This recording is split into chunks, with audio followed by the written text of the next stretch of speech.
Dehqonov Sohibiddin degan ukamiz bizga shu murojaat qildilar. Mana shu kredit masalasi, mana shu o'zlarini g'oyalarini bir loyihaga aylantirish bo'yicha tashabbus bilan chiqdilar.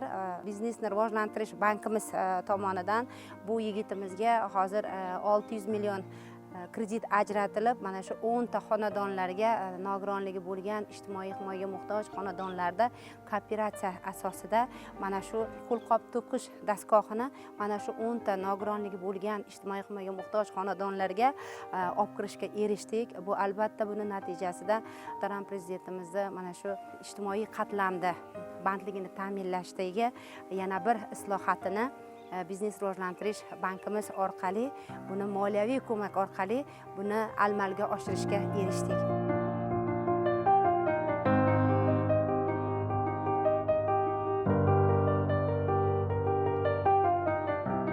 Qo'llardan ishlayapmiz. Budjetda to'qish, qo'lqop to'qish dasturxonini barnamada xohlagan yordamida ishlab ancha qo'limizda qoldi. Allohga shukr. Boychisi shu to'qiyapmiz. Haydaqchi 500 dan to'qishimiz mumkin bo'lsa. Bu haydaqda bolalarga odamda haydaqda bo'lsa, hamma chiqaveradi. Bo'lsa haydaq qilasiz, haydaq olib haydaqlar yo'taveradi, chang bo'lib. Misol, haydaqsiz qanchacha haydaqsiz chiqaveradi. Shuning uchun biz qo'llarida haydaq qilyapmiz.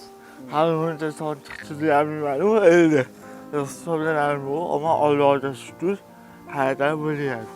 10 kunlar oshiq bo'ldi, dastur tushganda. Mana shu oyog'ida 2000 ta oshiqcha qo'lqop chiqardik, xudo xohlasa.